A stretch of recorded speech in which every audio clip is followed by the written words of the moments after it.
Joining us now in the studio, Rochelle Hicks, the Executive Director of the Mississippi Tourism Association. Morning, Rochelle. Thanks for coming in. Good morning. Thanks for having me on the show. You bet. So what are some of the events, first of all, coming up that we can look forward to? And are we going to have some sort of normal, as we would call it, events in store for us? Well, I'll give you a little background. So normally we have our legislative day at the Capitol and our legislative reception in January. Yeah. So obviously this year, with everything that was going on with COVID, we decided to push it to the end of March. So everything will be going on today.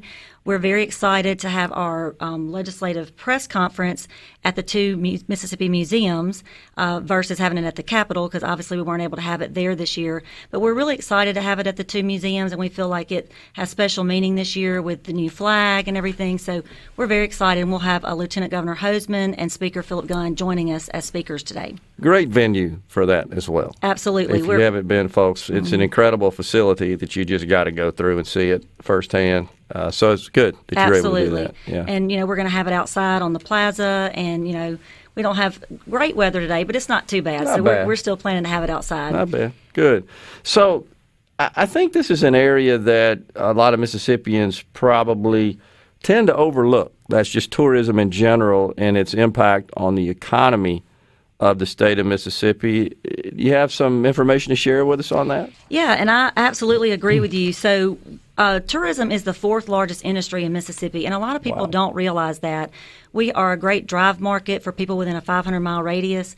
So some of the statistics for 2020 are we had 21 million people that spent $5.65 billion in Mississippi. Wow. So that's a huge amount of money that goes back to the general fund and helps, support all the other education and everything else that the state is supporting. Sure. We also have over 106,000 jobs in Mississippi, which are all tourism related, which is equivalent to 9.4% of the jobs in our state.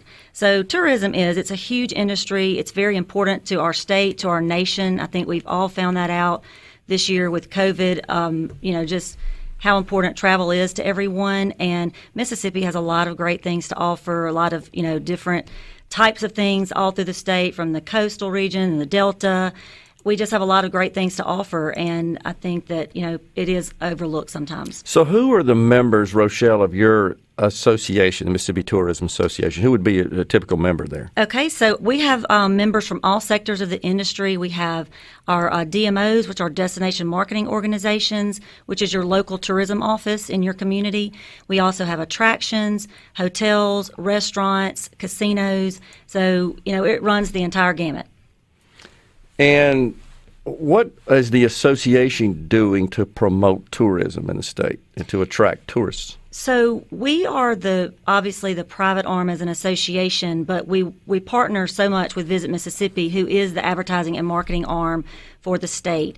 A few years ago, we were successful in getting some legislation passed it's your local taxes that you already pay, but it's a part of it is diverted to tourism to Visit Mississippi. So we're very excited about that. We're just in our first year of spending right now with that fund, but we will be competitive with our other surrounding states, where right now, for instance, probably the state around us that has the lowest marketing budget is about $10 million, and we're now going to have anywhere, once it's fully funded, we'll have anywhere from $10 to $12 million a year, which in the past we had like $1.8 million. So it's a huge win for tourism.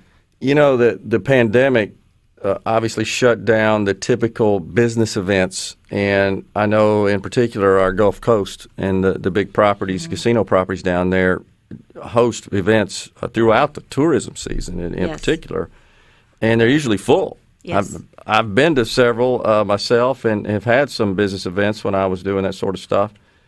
Is that looking like it's going to get back on track this year? What do you see there? Yes, we just actually had a meeting last week with another association, and we feel like it's coming back. They're starting to see some bookings. It's slow, but I do think it is coming back. We had our governor's conference on tourism at the IP Casino on the Gulf Coast in December, and we had a great conference. We met very safely. You know, everything was done with all the COVID guidelines, and we didn't have any cases of COVID after. So we feel that, you know, as the tourism industry, it was important for us to start saying, hey, you can get back to meeting and get back to meeting safely, because it affects so many communities in our state that, you know, have not had any business booked for the past year. Yeah, and then all the other businesses that obviously feed off that as well, that are just in the area. And I don't mean to leave out, obviously, the rest of the state. It's not just limited to the Gulf Coast. We've got great assets that are destination-type spots throughout our state. Absolutely. The Gulf Coast does make up about a third of our tourism product in the state, but we have so many, like I said earlier, so many wonderful places and, you know, great conference centers all over the state. And, you know, as the Tourism Association, we always promote to our fellow associations around the state to please book your business in Mississippi. You know, I know it's fun to go outside the state. We all do for other vacations, but, you know, it's really important to try to keep those meetings and conventions in our state so that money's flowing back through. And what about out-of-state organizations that are seeking a destination to hold events? As an example, to what extent is your organization involved in just connecting with them, promoting, marketing to those organizations out of state? So we're not really involved in that side of it per se, but our members are. So, you know, we have so many members from all the different sectors of the industry, and they are promoting that on a daily basis. Yeah. Well, you know, you would wonder if the fact that we're maybe more open, at least right now, less restrictive than the other states, if that's not playing into some of that decision making. All right, absolutely, and I hope that it is. You know, we need that business back, and you know, I know that the gaming side of the casinos has been doing well, you know, over the past several months. But when you consider the restaurants that have been closed inside the casinos, the events and that type of thing, conventions.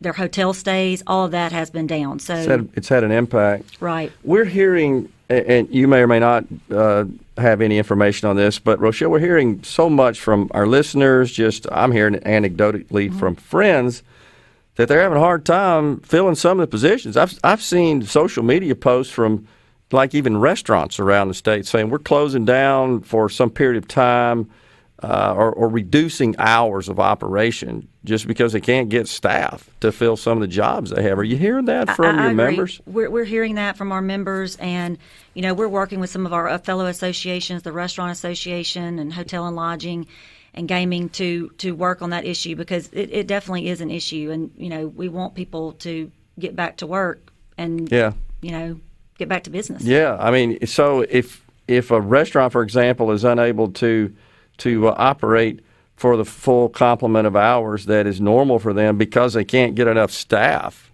just to work for that period of time, well, that has a huge revenue impact on them and their bottom line. So and that's, you know, it's a whole other discussion on how we got to that point from a political perspective. But we should just point out, though, that is in for sure having an impact.